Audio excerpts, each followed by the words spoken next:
Nuestro tema es el manejo de los desechos. El manejo de los desechos es importante indicar que no va a depender únicamente de quién tiene lo que es la tarea de disposición final, sino que la responsabilidad se inicia desde aquellos quienes los generamos. Se trata de manejar todos los aspectos del ciclo de vida del residuo, como por ejemplo obtención de los materiales y componentes, producción, distribución, el uso y el fin del ciclo de vida de los residuos. La producción, la generación de los residuos hospitalarios depende del número de áreas que preste servicio al establecimiento de salud. Se tendrá en cuenta el grado de complejidad de la atención prestada, el tipo de tecnología utilizada, dimensión de la institución, el número de personas que laboran, la cantidad de pacientes atendidos en dicha área y el uso creciente de material desechable.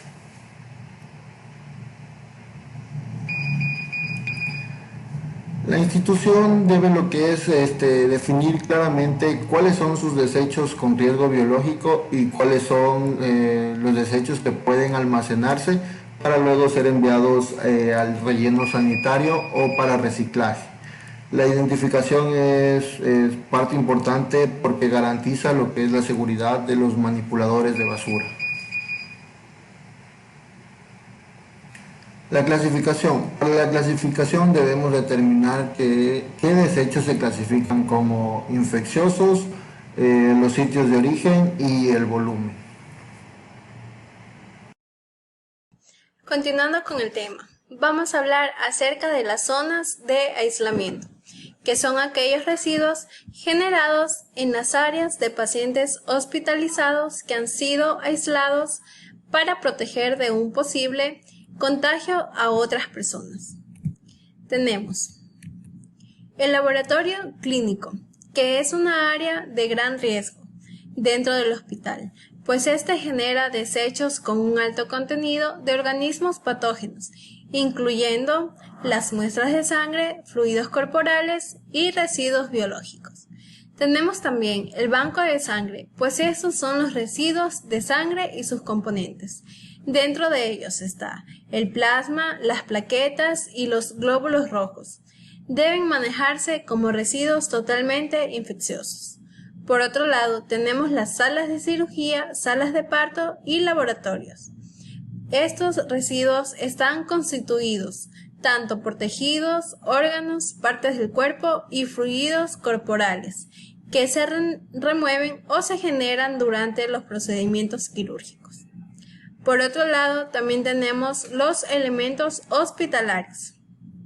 Dentro de ellas encontramos las agujas, vidrerías, jeringas, hojas de bisturí, elementos de hemodiálisis, las gasas, los apósitos, las toallas higiénicas, los equipos de protección como los guantes, y también tenemos lo que es el almacenamiento temporal. ¿Qué es el almacenamiento temporal? Es un sitio tanto por piso o también por área donde se coloca transitoriamente los residuos ordinarios. Es decir, estos de aquí no representan un riesgo grave de infección.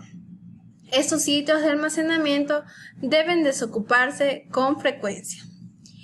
Tenemos las características que deben cumplir las canecas.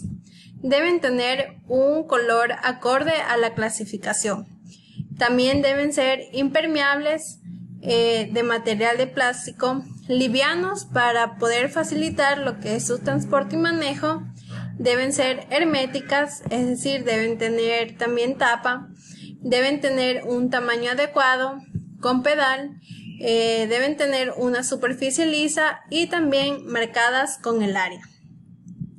Las características de las bolsas.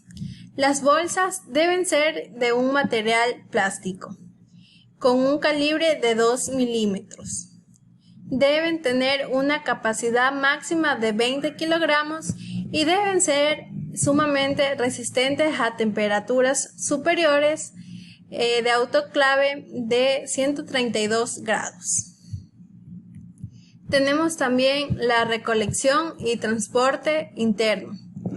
Los residuos con características de contaminación patógena deben evacuarse inmediatamente en lo que es las canecas o también en los carros transportadores que son exclusivamente para ese uso.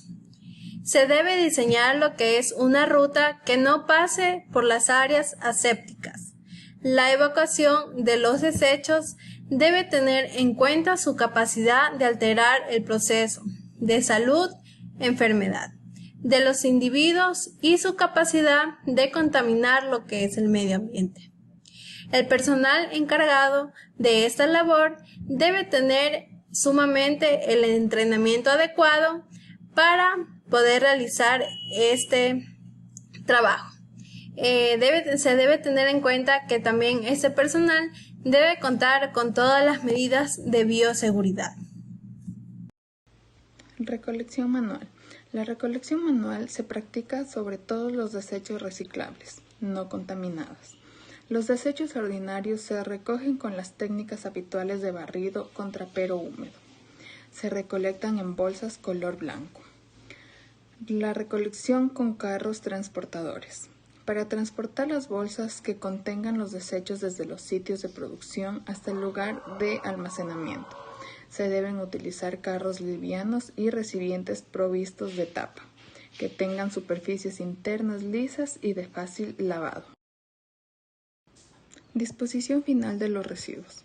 Esta disposición por lo general se realiza fuera de los predios del hospital, ya que el servicio lo presta una entidad local, que es encargada del aseo y del manejo de los residuos sólidos. El sistema de reciclaje.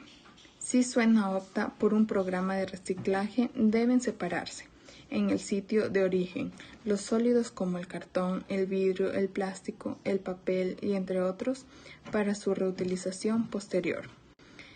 El sistema de relleno sanitario consiste en la disposición técnica y definitiva de los residuos sólidos bajo condiciones que aseguren su normal descomposición sin riesgo para la salud humana o contaminación del aire, del suelo y de las fuentes de agua. Este sistema se emplea para los residuos infecciosos una vez que han sido incinerados o esterilizados.